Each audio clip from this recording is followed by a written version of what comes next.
My guest tonight, Mary A. Joyce, will be talking about NASA scientist Werner Von Braun and his interest in extraterrestrials. See you in about 5 minutes.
Grab your popcorn and snacks. Find a comfy spot, take a seat or lie down, and let me transport you to a place of fantasy, ghost stories, ancient legends, odd creatures, alien encounters, and other magical topics. You may even decide to join the conversation. From faraway lands to your own backyard, with a small dash of pixie dust. Turn out the lights and open your minds. The journey is about to begin. Good evening, everybody. I forgot to turn the light on. Welcome to California Haunts Radio. My name is Charlotte. I'm going to be your host, I hope, for the next hour. It's already one of those nights. I want to welcome you all here. We've got a great show tonight. Really great show. I always say a really fine show, right? Really great show.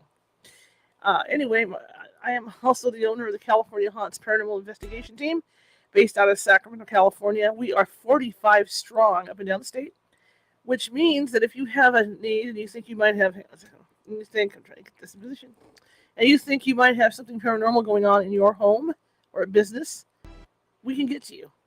You know, we may not be in your exact county, but we can get somebody over there. You know, there's always somebody within range. So look us up at californiahaunts.org, californiahauntsradio.com. Look me up on Facebook. Look up California Haunts Paranormal Investigation Team on Facebook. Or even Meetup, because we're over on Meetup.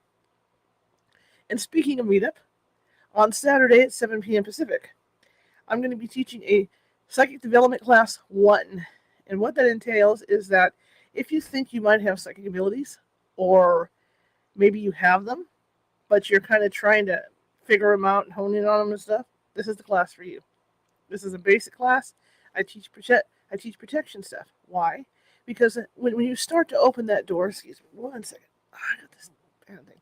When you start to open that door, anything and everything comes in. And that's what a lot of people don't realize, is that although you may have these abilities, you know, you get confident because you've been seeing stuff in your house and stuff.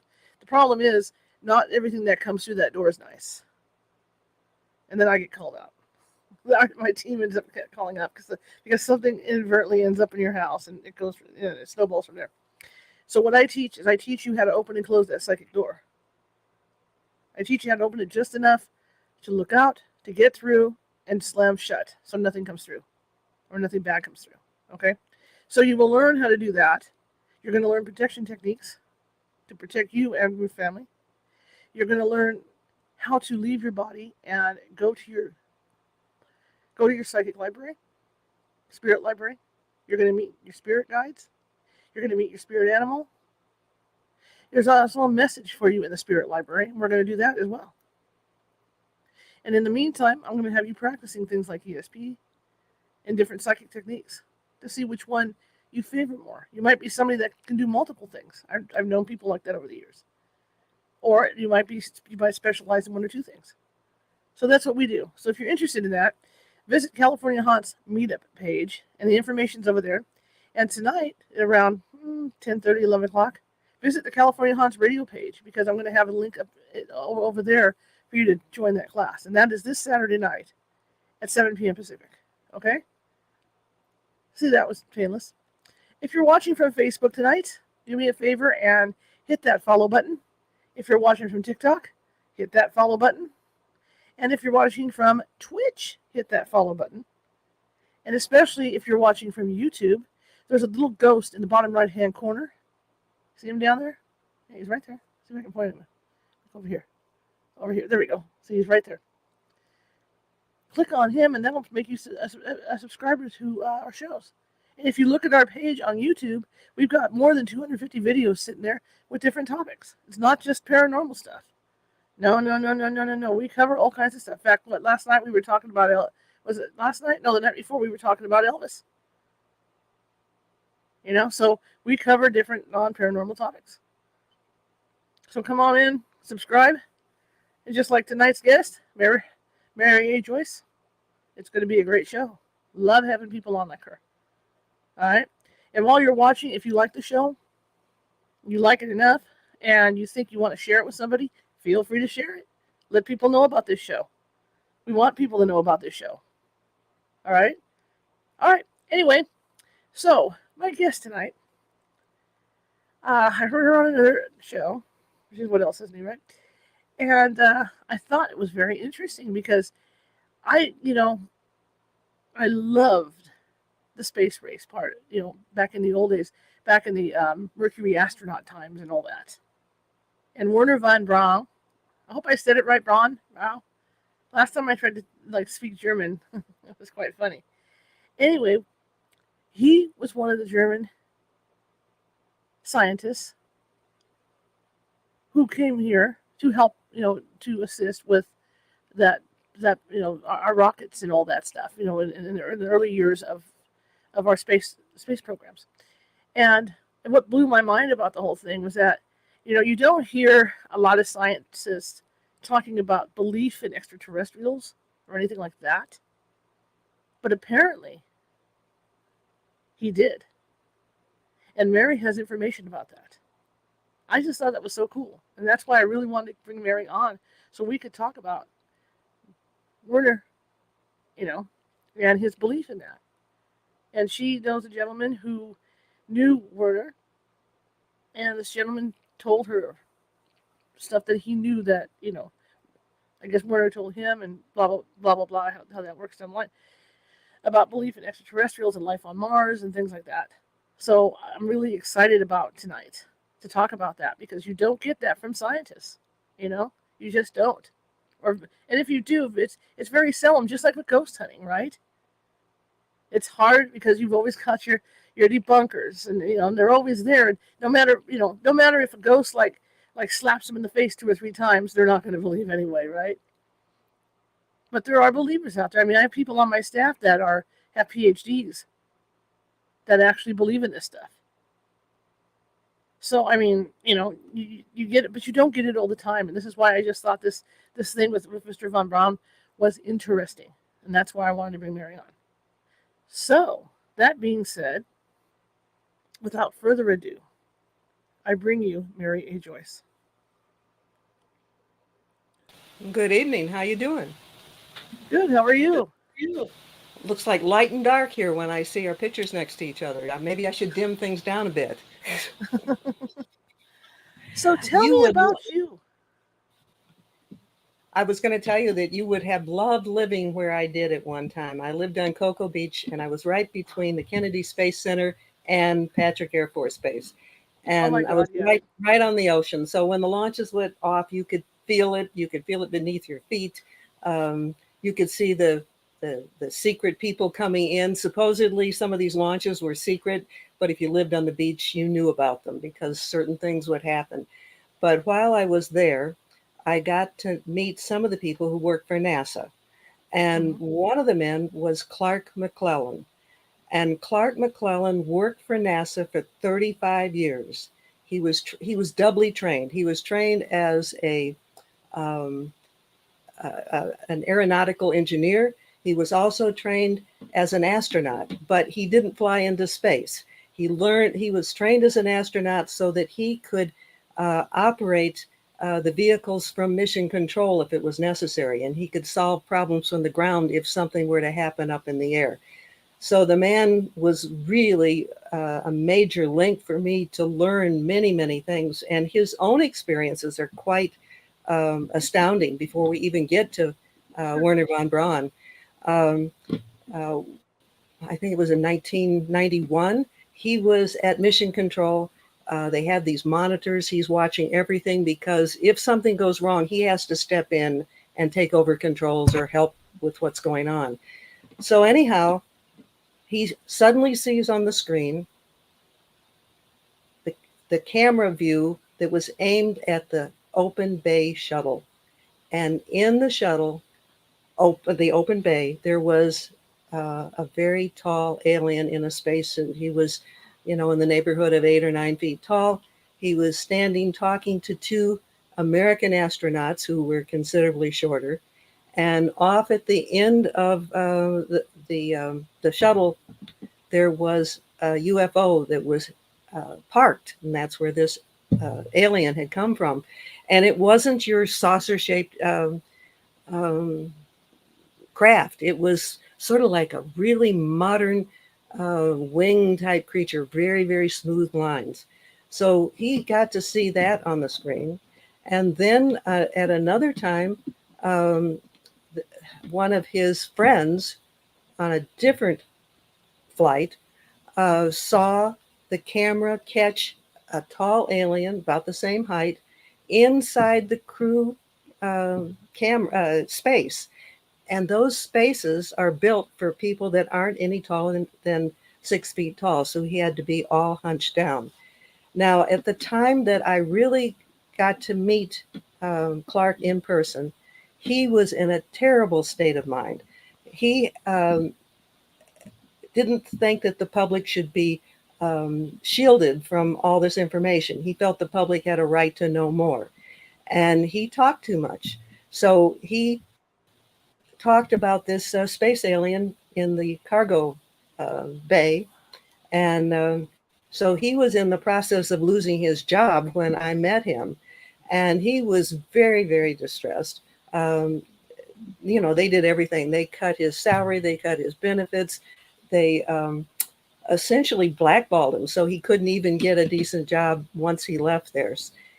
To double the anguish that he was expressing at a small house that I was invited to,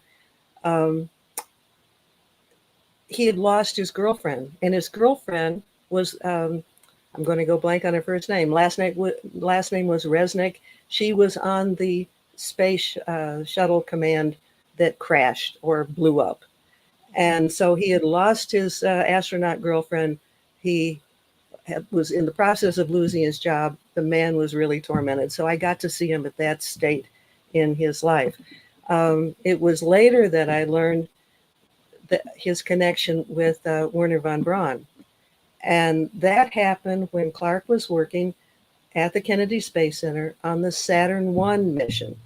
And Von Braun would come in from Houston because of that mission on many occasions. So between 1959 and 1966, or essentially in the early 60s, those two became friends. They became friends because they were working on the same Saturn project. They became friends because they had a deep love of space. They believed in life beyond Earth.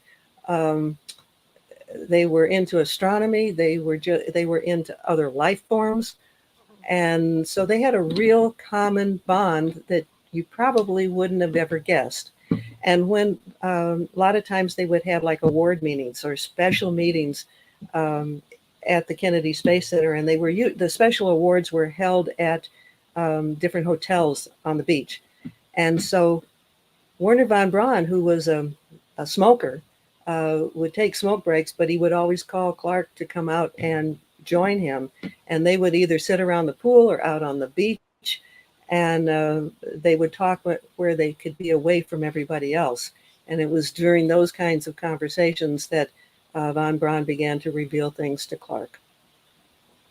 That is just so fascinating to me.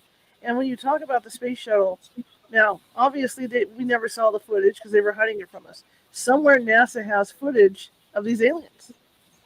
I don't believe they would have erased it. Mm-hmm. They would keep the public from seeing it, but they wouldn't erase something like that. Right. I just find that incredible. But it makes sense. I mean, we can't expect to be orbiting the Earth, and exploring out there without running into something that's already been out there for years and years and years, because they're going to want to check us out. Right. And I know you want to get to Werner Von Braun, and we will focus on some of the stuff that he said. You'll listen, huh? I could go for hours. I'm good.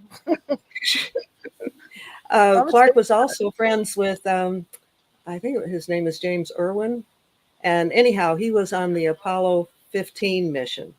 Mm-hmm. And I cannot bring up my cheat sheet and stay on camera because it would pop right over your whatever you're seeing. At least I think it would. Anyhow, he told Clark that they saw structures on the moon. He and the commander of the Apollo 15.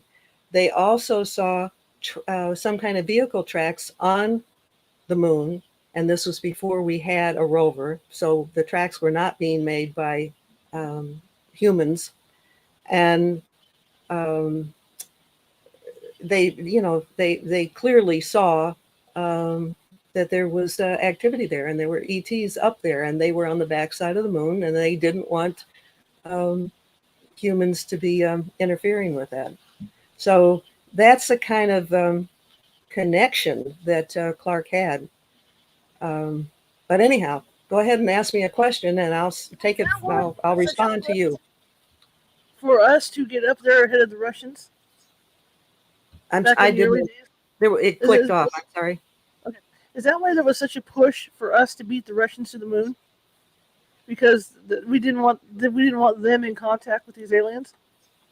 Do you think? At my understanding, at that point in time, the ETs didn't want any humans up there, or they certainly didn't want them on the backside. So I don't think it was us trying to compete with that. Maybe it was, but that was the major factor. Now, how did Werner, being a scientist and having such a scientific mind, come into the belief that these things existed? As you know, he was part of the Nazi program that developed their own UFOs. In fact, the major sighting of UFOs over our capital in Washington in 1952 were actually UFOs created by the Germans. And the Germans were getting extraterrestrial assistance, again, according to Werner Von Braun, from aliens from I'm going to mess it up, Aldebaran. But anyhow, they were a race of aliens that were assisting the Nazis. Now, why they chose to assist the Nazis, it makes you wonder. I do not know. But he described them as tall, blonde, looking very human. And they were the Aryans. And this is the reason that Hitler, even though he was Jewish and had dark hair, was promoting the Aryan race, the blondes with the blue eyes, because this was the superior species that was interacting with the Nazis. Now, this makes you wonder because you hear about the alien breeding programs, and it just makes you wonder if they were tall and blonde, because those sound like the Nordic ones too, because there's a Nordic bunch of aliens that are supposed to be blonde hair, blue eyed, but it makes you wonder what was really going on with that whole thing with the Aryans. You know what I mean? Whether maybe they were all hybrids at that time. I'm probably going to get all kinds of email from Aryans. I believe that Werner Von Braun even said that Earth was like a nursery where lots of hybrids were being created and a lot of different species were coming here. And he's not alone in that, but we've got to remember that the information that he was providing to Clark McClelland was back in the early 60s. So we've come a long way from there, and a lot of things that were just totally unthinkable at that time are now a little bit more acceptable to at least people that would be watching your show. Well, the whole thing with the UFO, the Germans creating the flying saucers makes a lot of sense because there are a lot of reports from pilots during World War II of seeing these things. Correct. And it was always during heavy battle that they saw them. So that makes 100% logic. Right. And they were making these down in Antarctica, and the aliens have to this day have a base in Antarctica, and the Germans developed a place that they called the Shangri-La of Hitler, and it was built so that when he escaped Germany, that was a place he could be safe and go to. And he did not die in Germany after World War II, like many people, like we've been taught. And there's been many sources now that have said that. But Werner Von Braun said that back in the 60s, and that a lookalike was used to be the one that died in Germany so that Hitler could escape.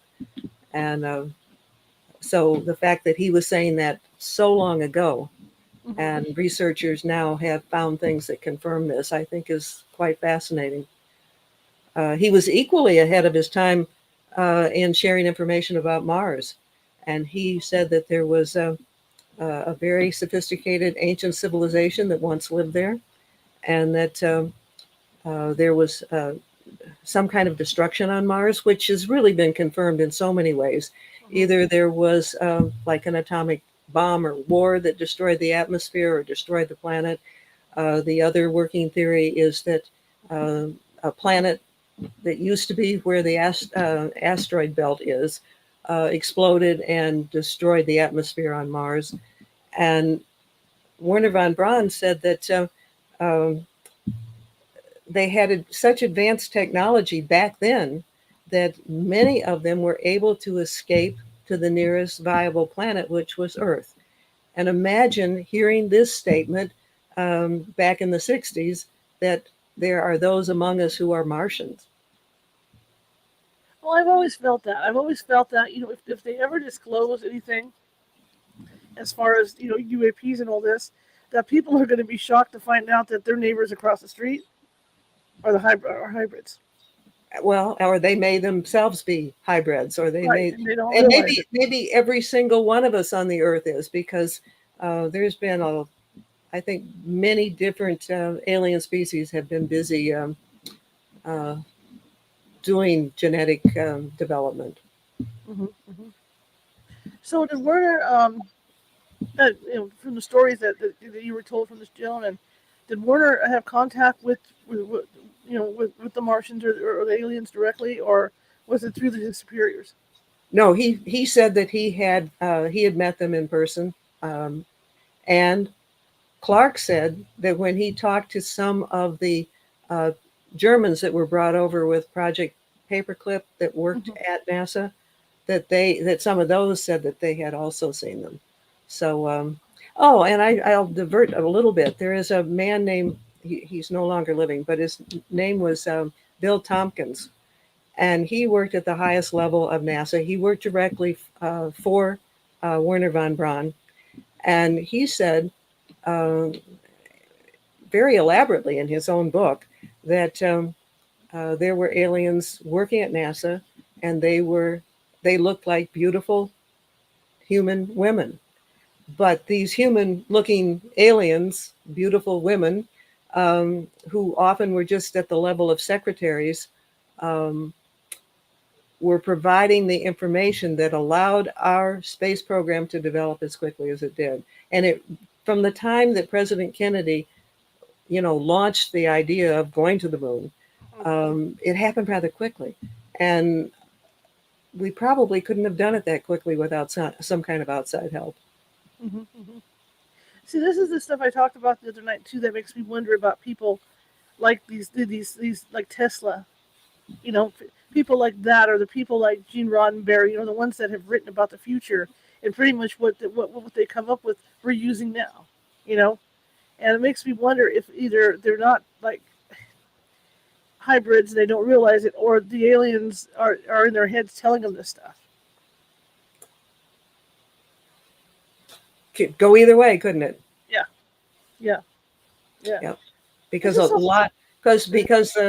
except for us human beings here on Earth, I think telepathy is the preferred way of communicating. Mm-hmm. Mm-hmm. Now this brings me back to all the rumors about Area 51. I mean, was Werner helping the U.S.? I mean, obviously the aliens were helping us with the space program, but with what Werner knew about the spacecrafts, could he have been helping the U.S. start to develop these type of crafts too? Absolutely.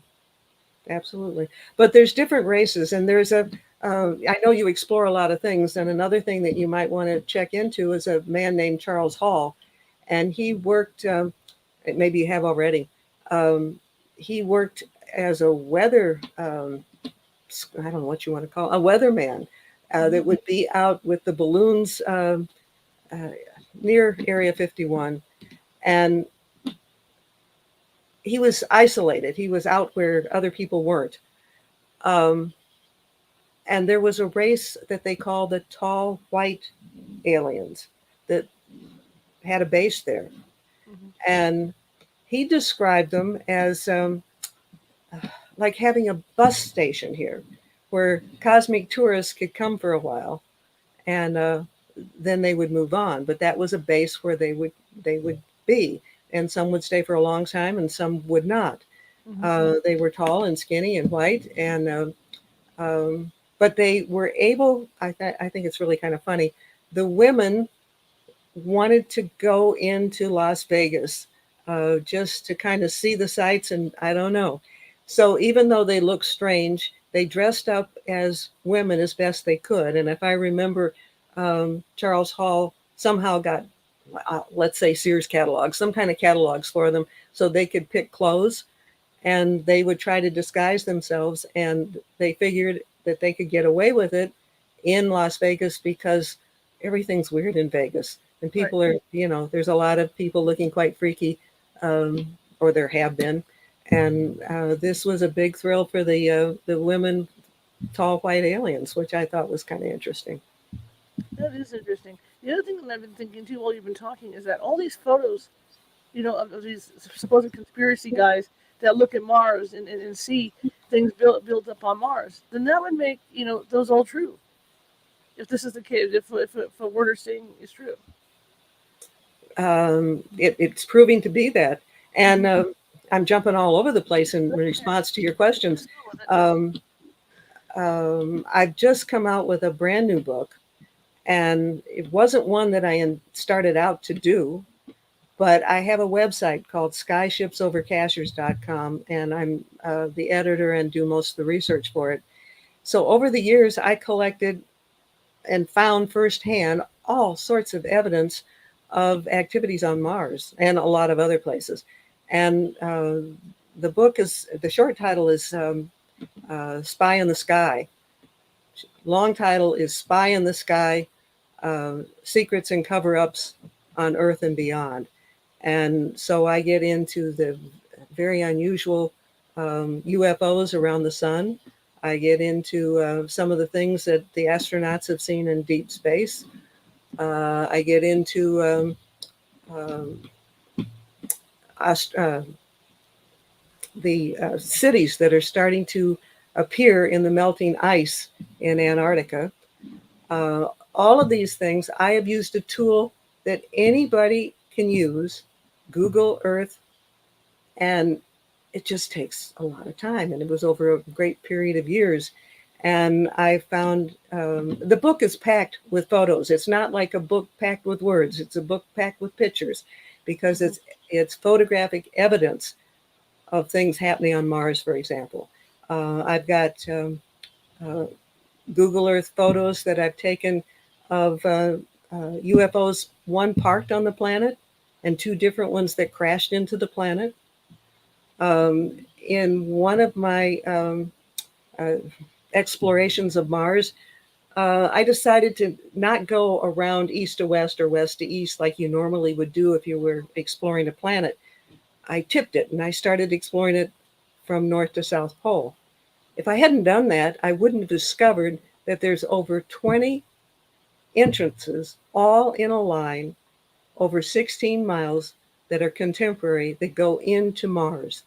And they're basically all square cut like this and look similar, but they'll vary in size, and the edges around it will vary from one to the other. So we're not seeing a duplicate, we're seeing similarities. And they range in width from approximately 400 feet to over 1,000 feet. So things quite large can fly in there. So here they are, they're all lined up. We'll tip it this way so you can fly in like this. There's another man who, again, you may already know about him. He was in charge of space security for Israel for nearly 30 years. And in December of 2020, he decided to go public with some of the things that he knew. And one of the things that stands out in my mind is that he made his clear statements in the Jerusalem Post, which is a respected newspaper. And he said that the aliens are working in tandem with the U.S. astronauts. He said that they also have a mutual underground facility on Mars. So when I read that, and then I discovered these entranceways, that's just like evidence that this really, really is a reality.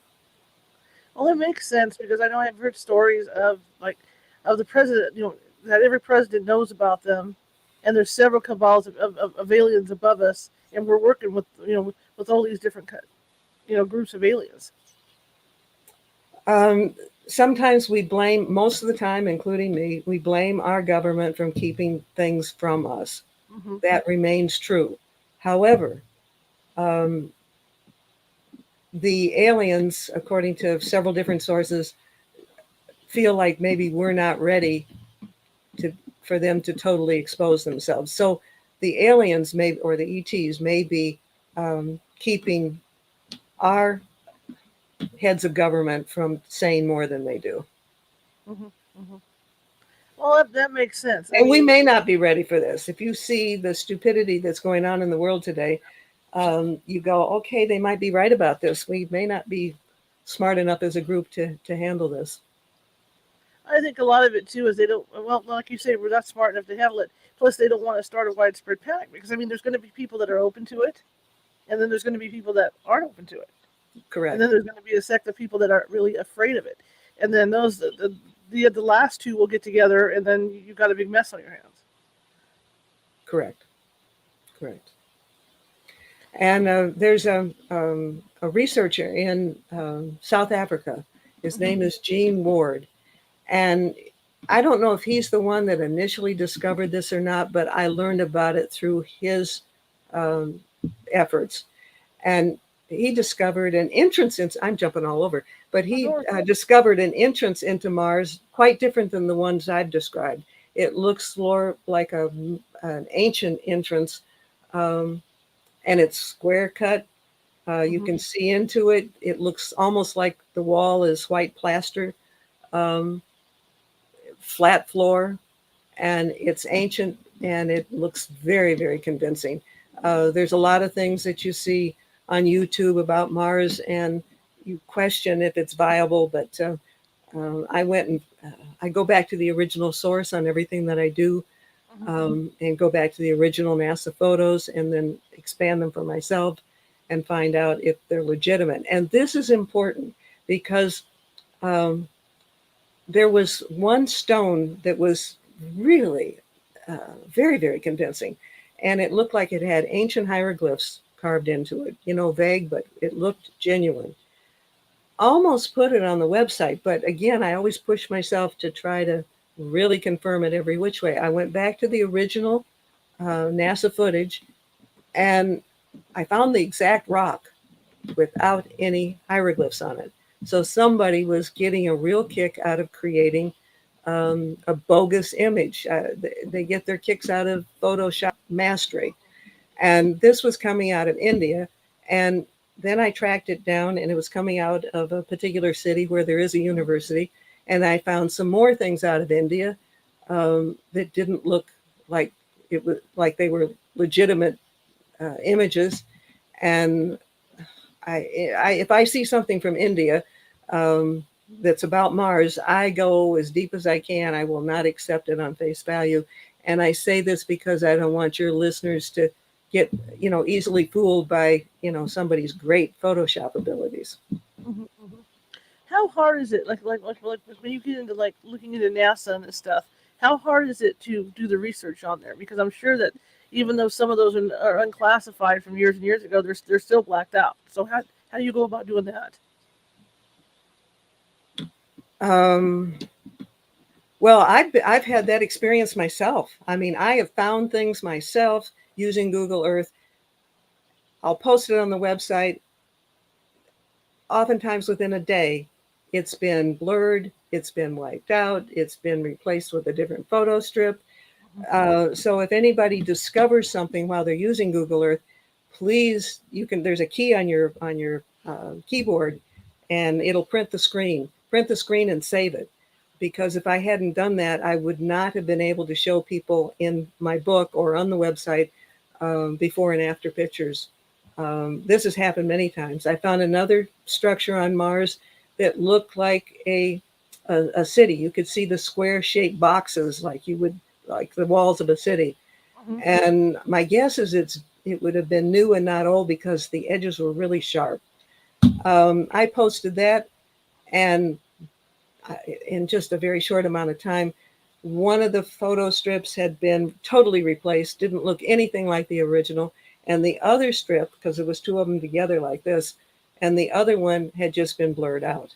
So I have the before picture and the after picture. I also, in my book, Spy in the Sky, I include the coordinates for everything I've found. So people can put those into their Google Earth search, their Google Earth search bar and find these things for themselves. And that's important because people need to know and be convinced that things are real and they're not being fooled. Mm-hmm.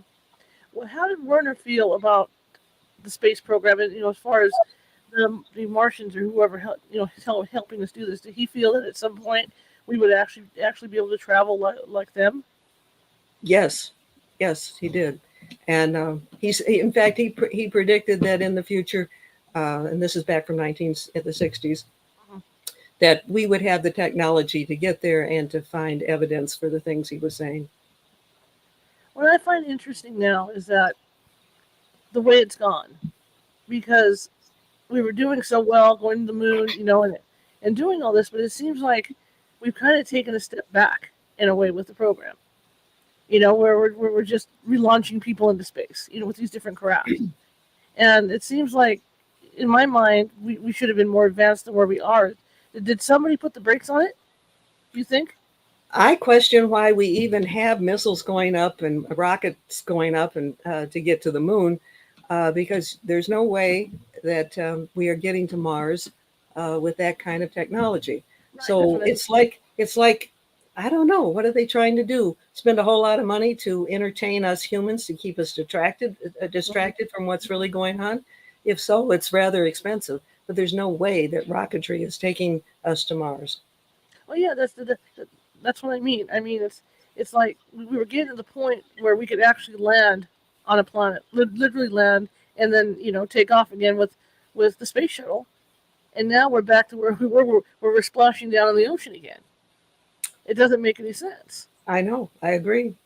I don't know why we would spend so much money, so much time, so much effort to essentially keep two different programs going. Mm-hmm. One that's really in the future and one that's in the dark ages, which is the one we get to see. Everybody gets real thrilled when the rocket goes up, and it's not, it's like behind the times. Oh, that's what I mean. It's like you say, two programs. Maybe they're trying to distract us with what they're showing us. And in the meantime, they're building all these really cool spacecraft that we're not supposed to know about. And then they're having these secret space programs. Right. That's my own feeling, but pretty hard to prove, but don't know. I agree 100%. Do the presidents know about what's going on? Or are they kept in the dark? I know that, let me get this straight here. One of the presidents, and it may have been Carter, Carter saw a UFO himself. He was at some kind of a meeting somewhere and they were outside. And so he and others saw a UFO in the sky, and he intended to learn more about it, get to the bottom of it, and share it with the public. I believe he's the president where Senior Bush, who was in charge of the CIA and some other things at different points in his career, told him he didn't need to know. He wasn't, just didn't need to know. So I think some presidents know and some don't. And some are more involved. They all know some, but right. Some of them I think know much more than others. And Senior Bush knew a lot. Well, he was in he was in the CIA too, so he wouldn't he? Yes, yeah. So this is fascinating, and I was reading your online stuff the other night, and going over it. I couldn't stop reading it because I mean it's just so unbelievable, but at the same time it's believable. I should tell a little bit about my background. Sure. I worked for newspapers. I was a newspaper editor. I worked for the Orlando Sentinel and I worked for the Oakland Press in Michigan. And I just know the importance of really, really checking things out. And so I always have this suspicious part of my mind. I always am seeking proof. I'm always seeking evidence. And the things that I post on the website, which I guess you now have discovered, it's packed with photos too. It's not just words. There's photographic evidence for almost everything that we post, and we live in a visual world. And if we don't, if we just give people gray matter, most people aren't going to read it. Hmm. Hmm. Is it hard? I mean, when you're doing that research to get people to talk to you about this stuff? Um, what happens is, like with the website, people will get familiar with the website and they then decide that I'm worth trusting and they will contact me. That's often the case. It's very unusual for me to be in the right place and be able to meet somebody like a Clark McClelland firsthand. Now, many of the people that contact me, I then will meet with them in person. Um, but it's because of the website that so many of these contacts are being made. Hmm. And again, it's called SkyShipsOverCashiers.com. The first three words are really easy: Sky Ships Over. And if you type that in your search bar, you'll probably get to it. The last word is cashiers. It's spelled just like a cashier at the grocery store. Actually, Cashiers is a mountaintop town here in Western North Carolina where I live. And that's where we began to see so many UFOs. And so we started a little website just to cover that. Well, we've really outgrown that. We've gone far beyond UFOs over Cashiers or over the mountains here, because we've gotten into Bigfoot and Cherokee little people who have lived here, and underground military bases, and it just goes on and on and on. Um, it really goes where my curiosity takes me, and because I get bored if I keep doing the same thing over and over again. It's like this show with me. I do the same thing. That's why Yeah. I have like wide topics. Um, why do you think there are some areas that are more active as far as sightings are than others? There's a lot of UFO sightings that are near military bases. Okay. And it could be because they are working in conjunction with the military. It could be because they're actually craft created by by our government, by our military. Um, they could be, just watching us to see what we're doing. It really depends on the kind of craft. One example is uh, since the 90s, there have been many, many, many, many sightings of triangular UFOs. Well, they there was a man who who worked at Area 51, and he in 98 went public at the International UFO Congress and said that these were being made by our government. He showed drawings and photos of it, and he said, that's what we're seeing in the sky are these man-made triangular craft that were designed to be spy craft. Mm-hmm. So that can explain some of it, um, but nothing simple, because we do know that there is some interaction with some aspects of our military and with ETs. So it can be that too. Well, I But can there's honestly you say, ask where you see them. You see them. That's a biggie, right. a really biggie. And like people see a lot out in around Area 51. Well, they test our own creations there, but Mm-hmm. there's also interactions with the ETs there. So you never know for certain what you're seeing. Mm-hmm. Well, the reason why I was smiling is because I live near a former airbase where they would do repair on aircraft. And at night, when the stealth fighter would fly in, and when the B-1 bomber would fly in, it looked like UFOs coming in because they're that shape and they got the light, And Right. what I've seen, like these people that have witnessed them, like on what is the Alaskan Triangle? These different depictions that people have. That's what they are. Because I remember seeing them firsthand. There's no other lights on these planes except the the wingtip lights and stuff, and so you can make out the triangle shape on them. It's creepy, and they're Right. black because they're stealth. So Right. yeah, that's why I was smiling when you were saying that, because I have seen those planes. There's also a lot of sightings that are near nuclear plants or nuclear facilities. And that might be because the last thing the ETs want is for us to mess up with some major nuclear disaster. Mm-hmm.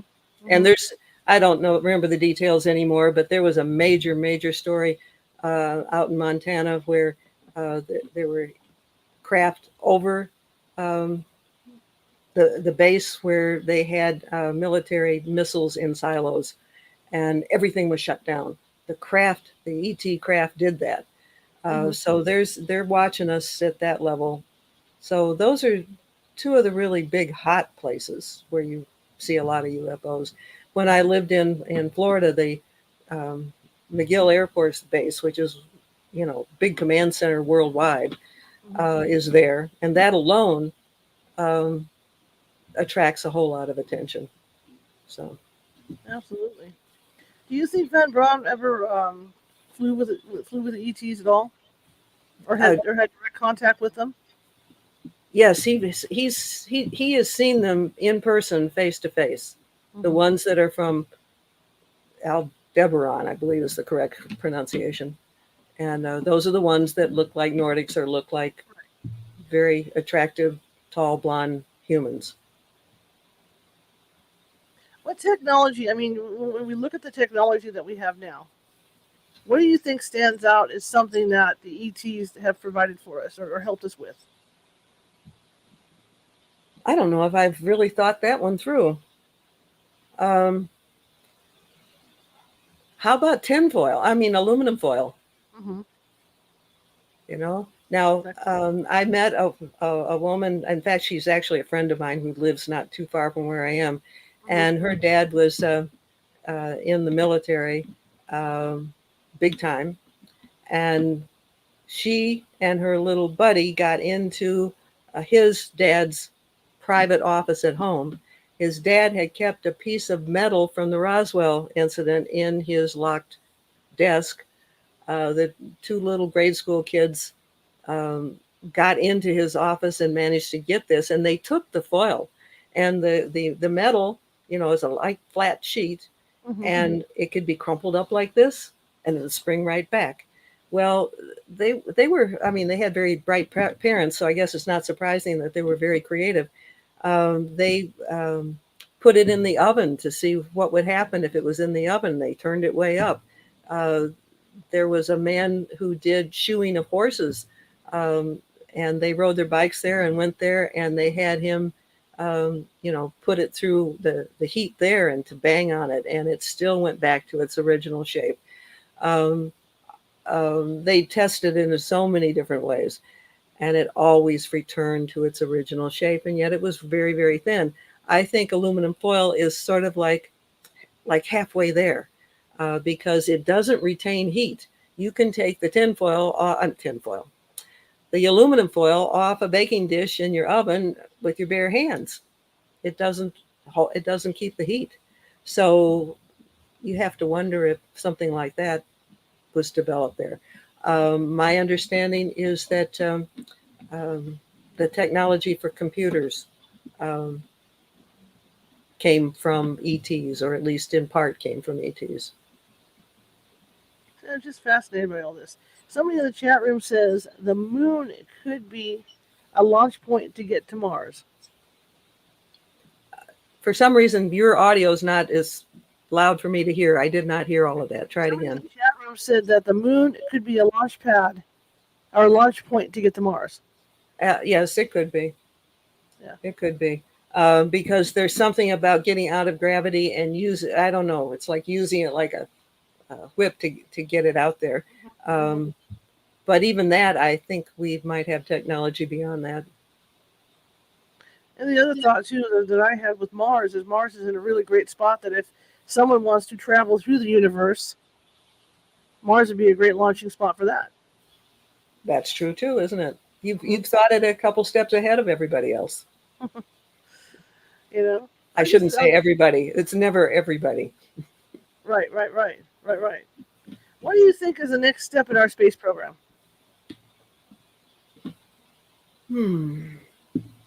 I think the focus will continue to be on Mars for quite some time. And eventually, they're going to have to come clean with humans on Earth about what's really going on. And I think eventually that will happen. There is some kind of a meeting that they have every year in Washington, D.C. It's about Mars, and it's devoted to looking into the future, what might happen on Mars, and if this could happen or that could happen. And my own opinion is that by the time they're talking about it at that meeting, it's probably already a reality on Mars. Absolutely. Have you heard of Project Cam? I'm sure you've heard of Project Camelot, right? I'm sorry? Have you heard of Project Camelot? Um, you mean the website or the podcast? Yeah, the secret space program and all that. That Oh, we actually have people who are already stationed on Mars, and nobody realizes it. yes, and I've never written an article on it because there's people who claim that they have been to Mars on like 20 years and then they come back Mm-hmm. as part of the military program. That's probably true, Mm-hmm. but there's no way you can even begin to prove it, at least at this point. Right. But that is a real strong possibility. Because I mean, if that's the case, then we have already created these ships that the aliens are using. Because I mean, don't we go back in time when we fly to Mars? Like essentially, it would be like 30 years in the future, but then they have to come back and gain that time back. It's like the nearest star, right? Right? I don't have all the answers to some of this. If I ever get a real clear cut one, I will put it on the website. No problem. I'm just throwing things out there, you know. No, you're thinking about possibilities, and that's good for the mind to do that. It's a good mental exercise. Oh, I'm going to tie Area 51 with the Nazis and their involvement with Okay. us in this country. There was a man. His name was Bill Pollock. Okay. He designed the security system for Area 51. He designed the security system for Air Force One. So you know that he's heavily involved in all of this. And he went to a meeting at a place called Tonopah, which is less well known than Area 51. And he was supposed to report in with a whole bunch of other people, and they were going to Tonopah to do a presentation on whatever they were doing at that time. Mm-hmm. And an airplane flew in as close as it could to the door.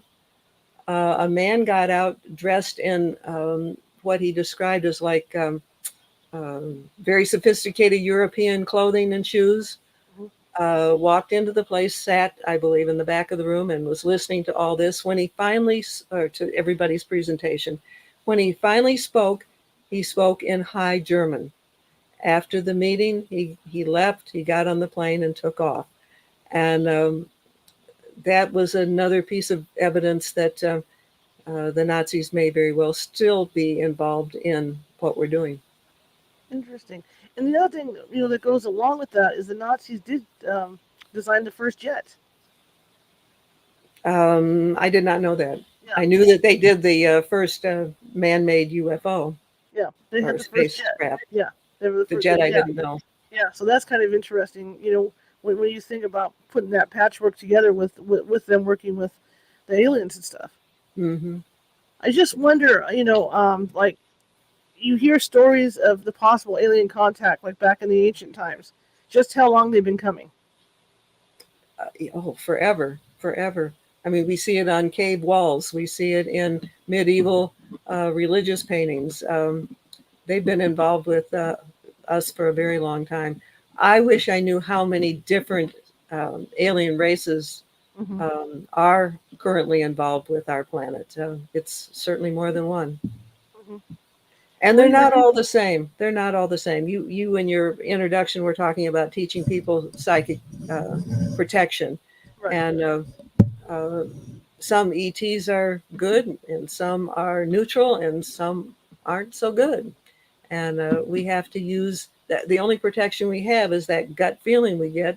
And if you see a UFO land in your yard, you better pay attention to that gut feeling, whether you want to have anything to do with it or not. Well, the question that comes to mind, along that term too, is the United States. Is the government that arrogant to think that with all the technology that they have and these other aliens that, like the reptilians that aren't so nice, that we could control them or somehow keep them or somehow keep them in line? I don't know if that's possible or not. I know that with the tall whites, they were afraid of humans because they are very tall and frail looking. And we tend to be a little bit more robust. And they had some kind of, I'll call it a magic wand, and they would use that to defend themselves if a human scared them. So I don't know if we can control them at all. I think we're still at the mercy of those that are obviously more advanced than we are. That's what's kind of frightening about the whole thing, as far as I'm concerned. Is that what if they get mad at us if there's something that they don't like? I mean, good luck with that. It just depends. I mean, like I said, there's the good, the bad, and the ugly, and I personally don't want any of those reptilians showing up at my place. No. And then when you were talking about Mars and the entry points into Mars, I got to thinking about Mount Shasta, where people see UFOs going into there, or in and out of there, and obviously, advanced technology that the ETs have protects them from heat. I mean, in the books, Spy in the Sky, I show these humongous UFOs around the sun, and they're huge. They're bigger than Jupiter. Jupiter is our largest planet. And there's been pictures where we've seen, there's one, it's like a ball, a spherical UFO. It's like it has an umbilical cord attached to the sun. It's like it's draining off energy from the sun to I don't know, get its energy for whatever it needs.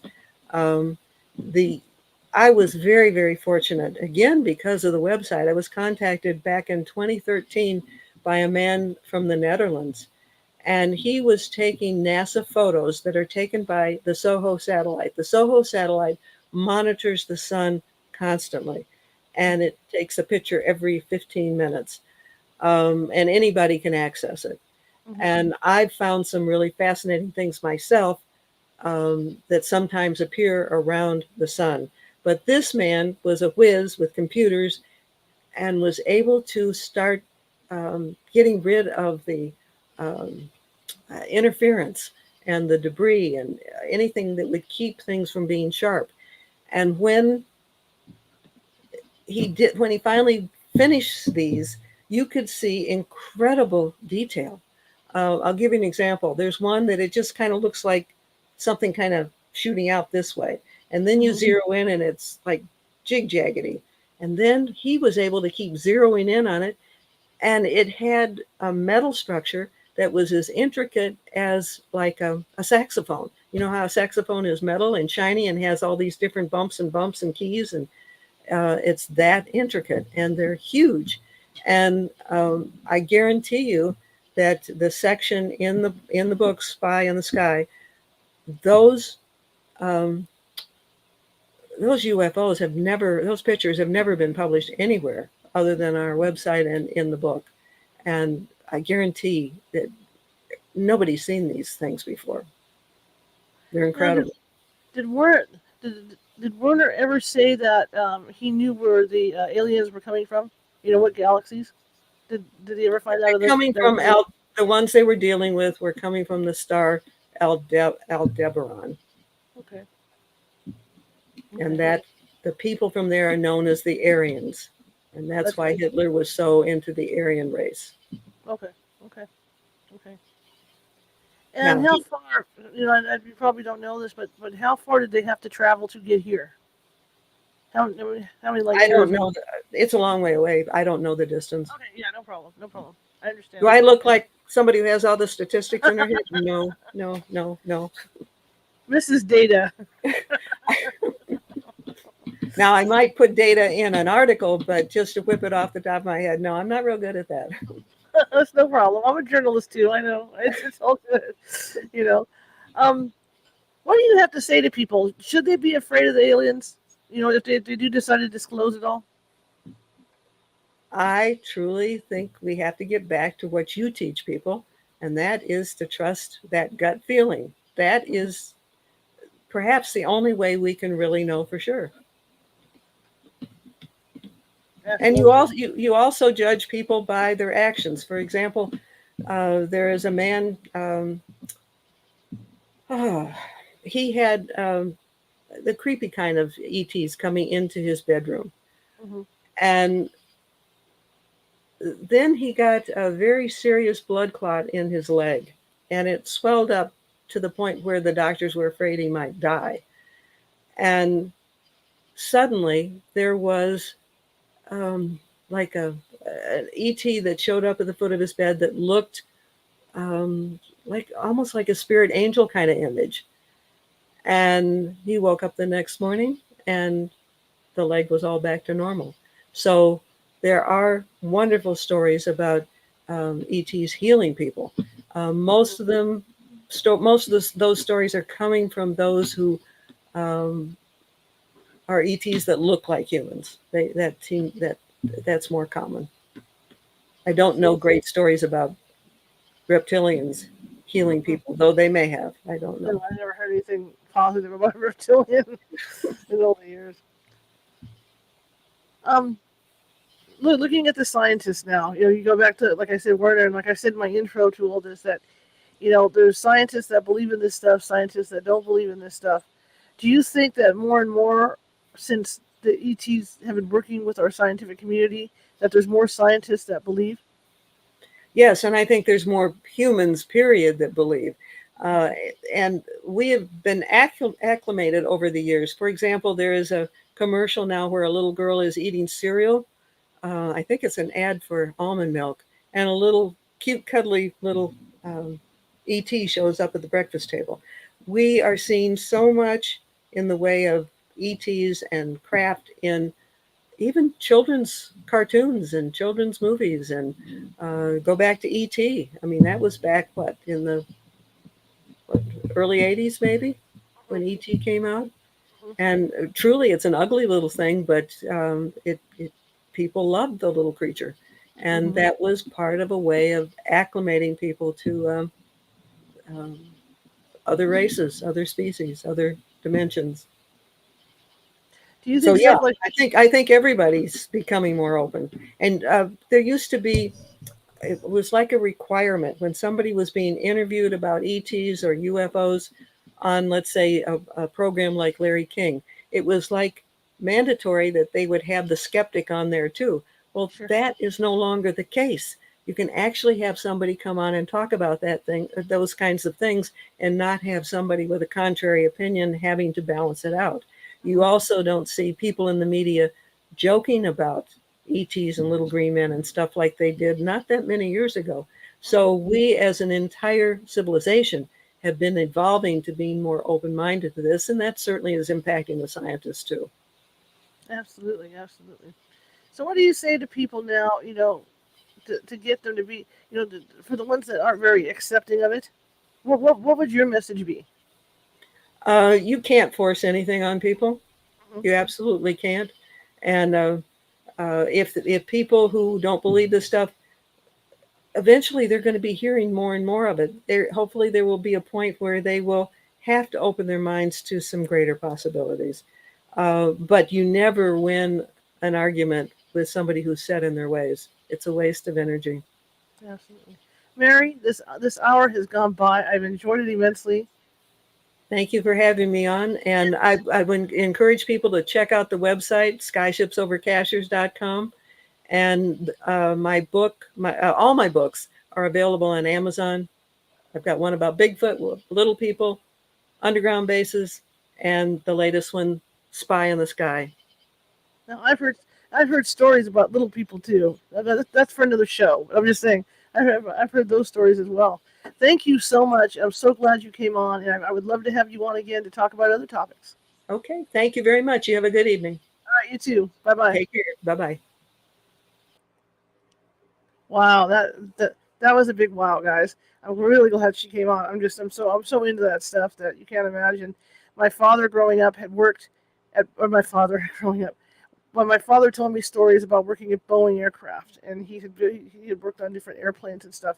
So he was a plane nut. So again, like we were always um, at the airports on the weekends. We're always looking up in the sky at the different airplanes and stuff. So, I mean, I grew up with all that. It's in my blood. So anyway, this was a great experience.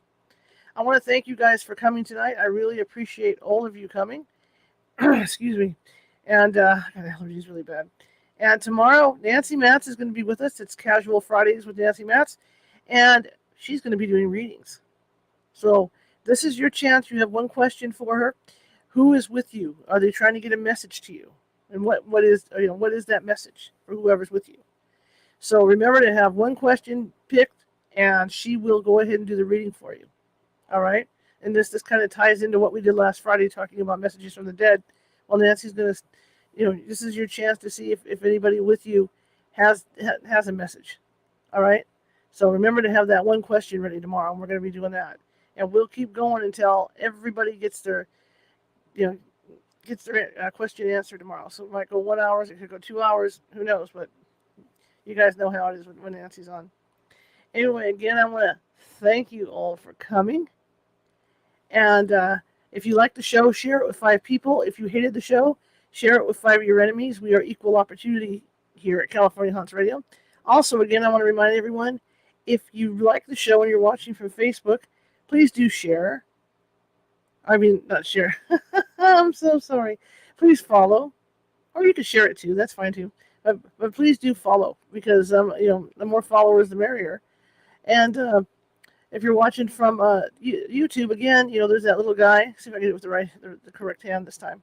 Sorry, like aim this camera. There we go. I'm just gonna do it this way, like over in this corner over here. There we go. The little ghost with the magnifying glass and the Sherlock Holmes hat. And click on that, and that will make you a subscriber. We've got more than 250 videos over there with different topics. I like to keep things going here, And if you're watching from Twitch, please follow. And the same thing for TikTok, because we are over at TikTok under California Haunts. And also, remember, Saturday I'm going to be teaching that psychic development class, 7 p.m. Pacific. And again, you can hook up with that over at the California Haunts Meetup. And this evening, later on, you'll be able to check it out at CaliforniaHauntsRadio.com. You see that flashing thing at the bottom of the page? Well, that's because California Haunts takes no money to do ghost hunts. I own it. It comes out of my pocket. So all the expenses for equipment, all the expenses for lighting, like even for the show, computers and all that, comes out of my pocket. And I have to pay internet fees just like anybody else. So if you could find it in your heart to help me out, because I want to keep the show on the air, keep bringing guests like Mary on the show. All right? So if you could help me out with that, that'd be great. That's at paypal.me at California Haunts. Or if you don't like PayPal, we have a Venmo. Just go to Venmo and type in California Haunts. You can get to us at that point. But I want to thank you guys for coming again tonight. And again, tomorrow, Nancy Matz will be here doing readings for you. One question only, so write that down, okay? So I'm going to give you Mary's information and with her books and her website, and we're going to close it out. So here we go. That would be Sky Ships Over Cashiers.com. Cashiers as in let's go purchase something.com. And her books, The Cherokee Little People, Underground Military Bases, and you've got Bigfoot, Intangible Evidence of Jesus, and that new one she was talking about as well. That's that. I didn't see posted on Amazon at all. And of course, all her books are available at Amazon, and that's under Mary A. Joyce.